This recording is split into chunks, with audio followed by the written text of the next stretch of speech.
Fast express में देश और प्रदेशवासियों का स्वागत है। मैं हूं हरीश।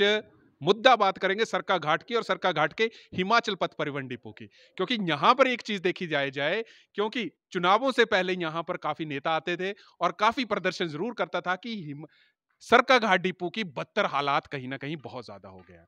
परंतु आज हम ये भी बात करेंगे कि सरका घाट डिपो की असली में क्या स्थिति है और किस चीज से ये जूझ रहा है। मैं आपको बता दूं कि सरका घाट डिपो की अगर हम बात करें, जब ये डिपो धर्मपुर की तरफ शिफ्ट हुआ तो तकरीबन तकरीबन आधी बसें जो थी वो धर्मपुर चली गई और सरका घाट डिपो की जो अगर हम इनकम सोर्स की बात करें, कमाई की बात करें, तो 6.5 लाख से सीधी 3.5 लाख के ऊपर सोर्स ऑफ इनकम आ गई। इस वक्त अगर हम सरका घाट डिपो की बात करें तो यहां पर कितनी बसें यहां पर चलती हैं, इसका थोड़ा सा मैं आपके पास ब्यौरा दूंगा। तो तकरीबन तकरीबन 5 नई बसें इस वक्त सरका घाट डिपो को मिली हुई हैं और इन 5 बसों में से ये दिल्ली, शिमला और जम्मू के लिए ये चलती हैं। और इसके बाद एचआरटीसी की 54 बसें जो हैं वो अलग से चलती हैं, जेएन नुरम की 21 बसें और चलती हैं और अदर्स जो हैं वो 5 बसें चलती हैं। तो कुल जो बसें हैं वो 85 बसें चलती हैं, जिसमें से ये रूट जो है यहाँ पर चलते हैं। परंतु बात करेंगे कि कमाई की बात करें तो इस वक्त जो पूरे दिन की कमाई है, अगर मैं पूरे दिन की कमाई देखूं तो एचआरटीसी इस वक्त सरका घाट डिपो पूरे दिन में 3.5 लाख रुपए कमा रहा है। तो अगर 3.5 लाख की अगर मैं बात करूं तो एक महीने में कम से कम 1 या 1.5 करोड़ रुपया जो है सरका घाट डिपो की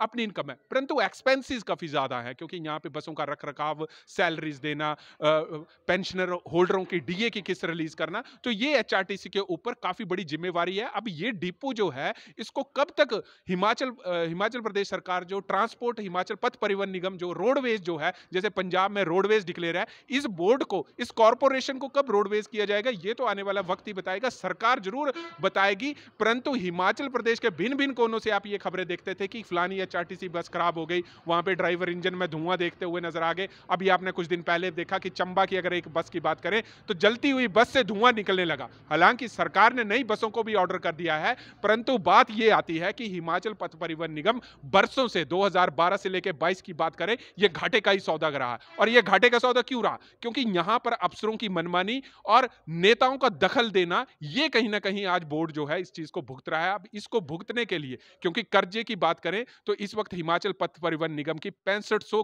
पेंशनरों की कम से कम करोड़ों रुपए की डीए की किस्तें अभी भी पेंडिंग यहां पे चली हुई हैं।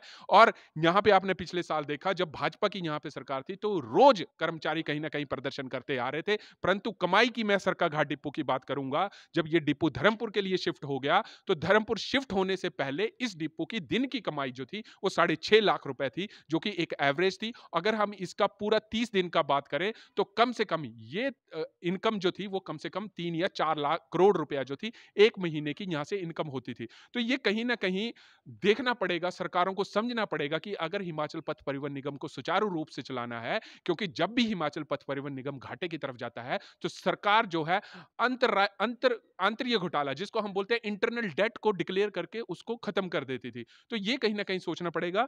तब तक आप जुड़े रहिए हरीश वर्मा के साथ हिमाचल फास्ट एक्सप्रेस के लिए।